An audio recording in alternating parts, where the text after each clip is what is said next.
Hey guys, welcome back to the channel. Today we are talking about the dark side of Amtrak train travel.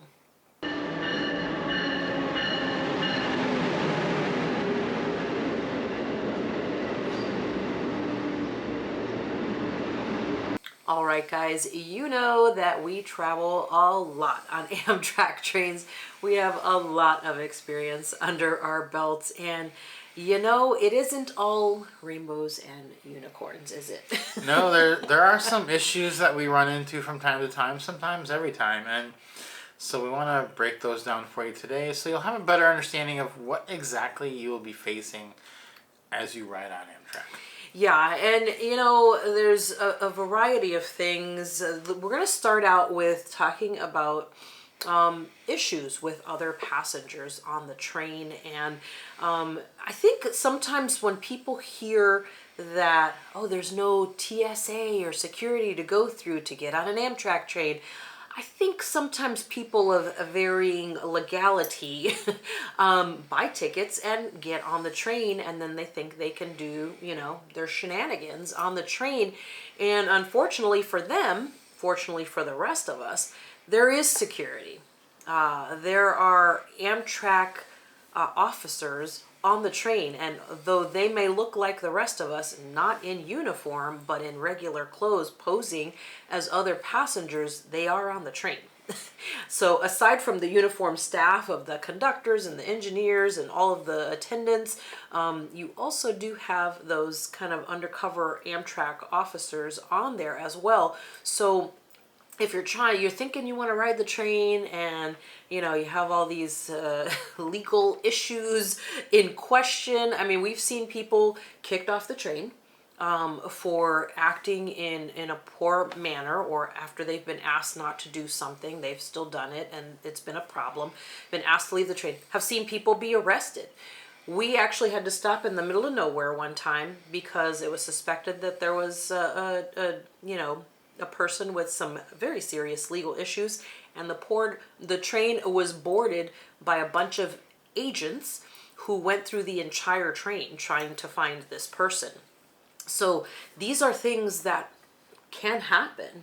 And actually, unfortunately, on that particular ride, a lot of other things had happened too. So it was just like mounting problems to have that. But that can be really frustrating to have issues like that with other passengers on the train. One time we even had one passenger who kind of followed us around everywhere that we would go, and didn't say anything to us, but I would notice that he would just kind of appear everywhere that we went, and it just felt super uncomfortable that he kept doing that.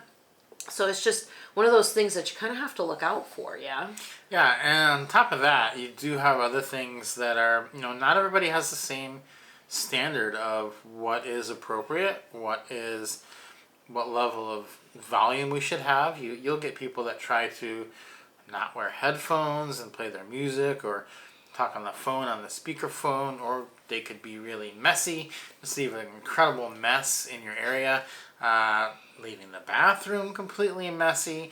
So you do have to think about these things, that there are a lot of people in the U.S. that are not as considerate as you may be, or as you may want them to be, and it can really disrupt your trip. Like, this happens on planes too, but when people walk down the aisle, they'll often shake your seat or something like that, and people are loud. If they're getting off the train, it's understandable that you're going to have to make some noise to get on and off the train, but when it's 2 or 3 in the morning, sometimes people act like it's the afternoon, or if it's 6 a.m. they act like it's noon, and because they're up, they may think, well, everybody should be up, and that's not really the case. So you do see that a lot, unfortunately, where people don't treat you the way that they would want to be treated. Yeah, I think that has kind of gone by the wayside sometimes. And the thing is this doesn't only happen in coach. This happens in, business class on the train, because it has happened in business class on the train. People on the phone having incredibly inappropriate conversations at a volume that everyone in the train car can hear. And I've actually heard train conductors come on and say things like that. This is a family train. There are families on this train. keep your conversations, appropriate, or go to the vestibule or someplace private to speak if you're going to say inappropriate things. It's just, I feel like it's common courtesy, but a lot of times that's one of the hard things I think about traveling on Amtrak is that you could have, that kind of goes by the wayside sometimes, and you just kind of have to, overcome that. Next thing we're going to talk about is that if you're on a really long trip, it will get frustrating and tiresome if you start to have a lot of delays. Yeah, boy, that is so frustrating. It's like the one we were just talking about. We were delayed 12 hours total by the time we got to our final destination. And it was incredibly frustrating because we had to make so many changes along the way. We thought we had already accommodated for being late, but never in our wildest dreams did we think we were going to be 12 hours late. Now, that was the only time that we were that late, but 12 hours is half a day late. We got into Chicago at like 2 a.m. When we were supposed to be there in the early afternoon. So we had plans, to see our son. That was gone that day. We had to rearrange things for the next day. And this is why we always tell people that you cannot count on the trains being on time, which is very frustrating. It is a dark side of Amtrak, is you cannot count on ever being on time.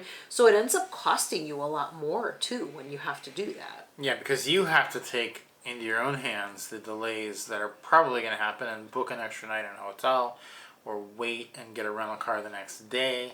And that can often add quite a bit of cost to your trip. And there's just no way to get around that, because if you don't add that time in and they are late, you're going to have to cancel everything you already did and rebook it anyway. So that's usually going to be more expensive to do it that way. So it is a problem that I really wish could be fixed, but I don't see a quick fix for that coming anytime soon.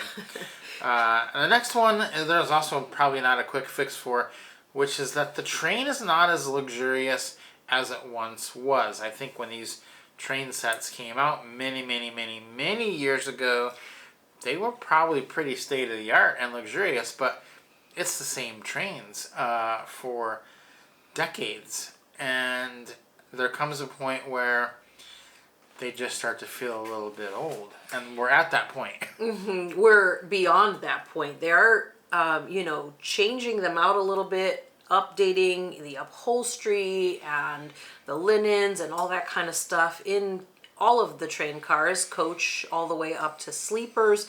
But it is an incredibly slow process, and it is really frustrating to kind of see it go downhill like that, because you think to yourself, if you're riding a train like, say, the Coast Starlight or, the California Zephyr or the Empire Builder, I mean, you're riding these trains for the scenery. These are vacation trains, and you want to see the scenery. And if you want to take pictures, and you guys have probably seen this in our videos, if you want to take pictures or video out the window and the window is filthy, it's very frustrating because you want to be able to see it and get a pretty picture out the window, and you just can't do that because they didn't bother to clean the windows, and you could tell by what's caked on there that it's been months. And the same thing with the rooms. They're never deep cleaned. The only time they're cleaned is when they switch out from the old stuff to the new stuff. So it's really, the dirt keeps piling on and on and on and on. And it just makes it really dirty. Yeah, there is definitely a cleanliness issue compared to all the other trains we've been on around the world, where they just don't, like you see in Japan, they have clean teams that wait, like at every stop, they run onto the train, they clean the train, they're cleaning it all the time, constantly. That's not even the case on Amtrak. Like I'm not even gonna say they clean, they just change the seats. They're not really cleaning. They might be picking up trash, but they're not like running a vacuum or mopping or doing a squeegee on the window. There's not cleaning. It's just more tidying. And if that goes on for a long time, it can get pretty dirty. And so that brings me to another point, which is one that you touched on, which is that these are vacations. And I think that Amtrak doesn't treat these as vacations. they treat these as more like if you're on a bus ride or a plane, point A to point B. What is frustrating about that is you're not on this to go from point A to point B. If you were doing that, you'd be on a plane. You're doing this because you want to see the scenery. You want to have a luxurious vacation experience, and oftentimes the either preparation or attitude of Amtrak really draws away from that. Yeah, I think this can really ruin what was your vacation when you don't have that. I mean, it's very inconsistent across the board. You could be on one train and have a conductor that's like, amazing and gives you all this information, and then you can be on that same train ride, a month later, and you get someone who you're like, okay, well, the last guy told us that I'm looking at such and such. I only know that because the last guy told me, because this guy didn't bother to tell anybody. Half the people on here have no idea what we're looking at or that we're passing by something amazing.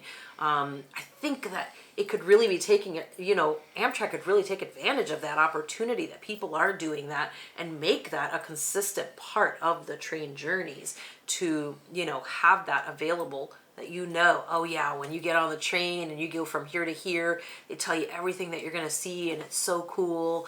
And it just, it really takes away from that vacation feel, which is really why a lot of people book these train rides. Yeah, but unfortunately, the experience is not a customer best experience for the customer situation.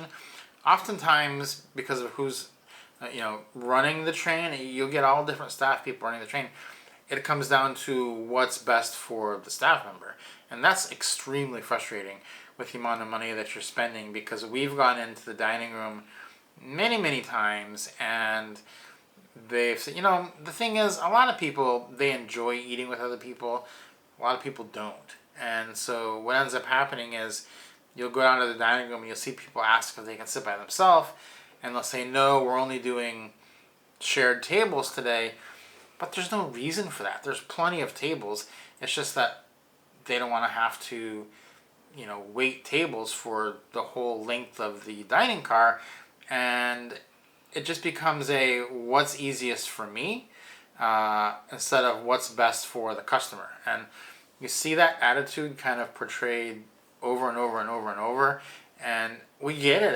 It's a hard job to do, but that is the job. The job should be, the training should be, we're doing what's best for the customer, not what's easiest to do. And we don't really see that very often.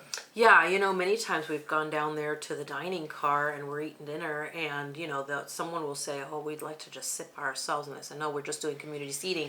But the thing is, they're only using half of the dining car. The other side of the dining car is completely empty.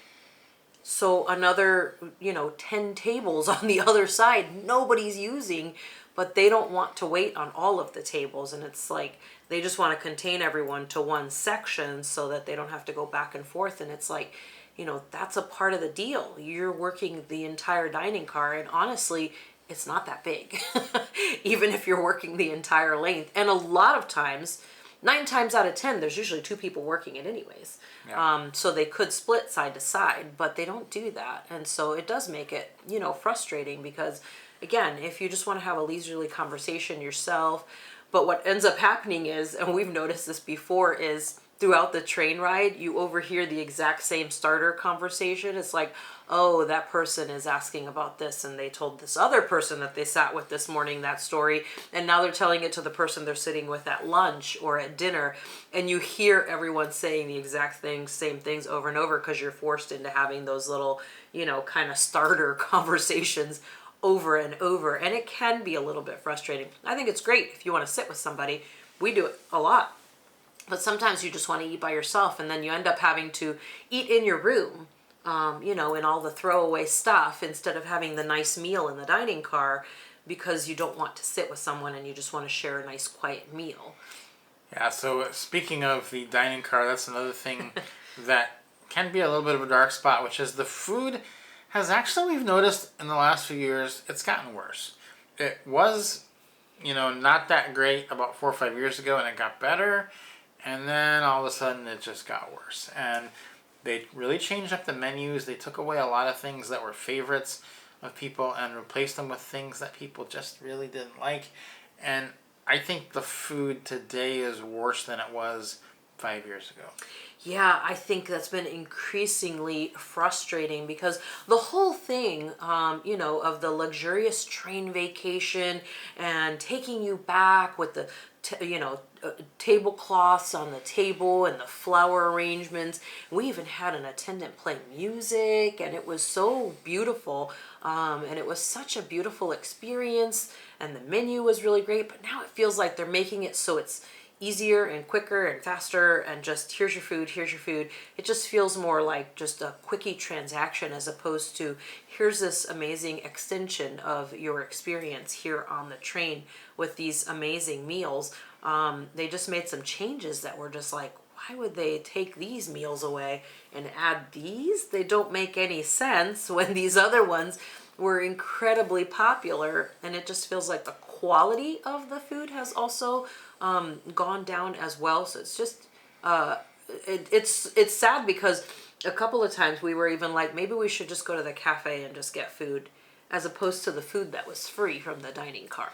Yeah, so I do wish there's a few things they would bring back, but that has been disappointing. And it really comes down to the people. It comes down to the people, because we will get people who are staff that are just amazing, amazing room attendants, amazing people in the dining car. And then you'll get people that just definitely don't care. And so I think that's a training issue. That's a staffing issue, because there are people that do great service for Amtrak, and when I see them and we're on their train, you know it's going to be an amazing ride, and whatever happens, they're going to handle it. And then there's other people who are working on the train, and it's like they don't want to be there, and if they don't want to be there, you're not going to want to be there. So, in fact, we had a guy that just quit right in the middle of the train ride. It was on the California Zephyr, and we got to Nebraska, and he just walked off the train and quit. And there was no more dining car attendant. He did not want to be there, and it had shown like it was pretty bad service the first day, and then actually after that, the room attendants, who were amazing on that train, they took over the dining car service. They were doing both jobs. Then it was amazing because they were like amazing. So, I think a lot of companies, when they train their staff, you see a consistency of the staff, and for some reason, Amtrak has missed the mark on that. There is basically no consistency in the staff. You get people that really try very hard. You get people that don't try at all. And it's just kind of a roll of the dice as to what you're going to end up with. Yeah, it's so interesting. Even like one time we had one room attendant who had like the common areas. She had like flowers set up and everything when we got on the train. I think it was Empire Builder one time. We got on and she had set up flowers, and she had little notes in our rooms and stuff. And I was like, what in the world? I was like, that was the only time I ever saw that. But she had like a whole, and she was so nice, and she was just super, super kind in the way that she dealt with everybody. There were a few delay issues. I overheard her in the hallway talking with people and just, assuring them and like, let me get more information for you. And it just really, really changes the train, the entire experience for you on the train. Well, as if you have, the opposite, someone who shows up and is just there for the paycheck because it's good, you're going to know the difference, honestly. And it's going to completely change your vacation. We've had train rides where we were like, this was just awful. Like, it wasn't a good experience at all. And like, you try to find a redeeming factor, and there's like nothing. The dining was bad. The dining car attendants were bad. The attendant was bad. And it just makes the whole thing just super unpleasant. So I think it's definitely, it's not going to stop us from continuing to travel by train. We'll continue to travel by train. We're just kind of sharing a little bit here about the other side, that it's not all, like I said, unicorns and rainbows. When you ride the train, it's not that nostalgic ride all the time. And that's the issue, is that it's so inconsistent across the board. Yeah, we still love going on the train though, and we're not gonna let that stop us, because most of the people are great, but it is that those few times that doesn't work out, it kind of does stick with you a little bit. And so we just want to present both sides, because most of the time we're showing you the great things that happen, because that's what we want to remember, the great things. But there is a flip side. There is a darker side. And so we want to share that with you today, just so you're prepared. You know what you're getting into. And hopefully this helps you understand some of the things that you may run into when you ride Amtrak next time. Yeah, so guys, hopefully this is helpful to you. If you've never been on Amtrak before, this is something to look out for, or just keep in mind. You may not experience any of these things and you may have an incredible ride, but maybe you've been on the trains before and you're like, yeah, I've experienced some of these things and I get it. You could just leave us a comment down below if you have any questions. Guys, if you haven't subscribed to the channel, consider subscribing. Give us a like if you enjoyed it, and we'll see you next time.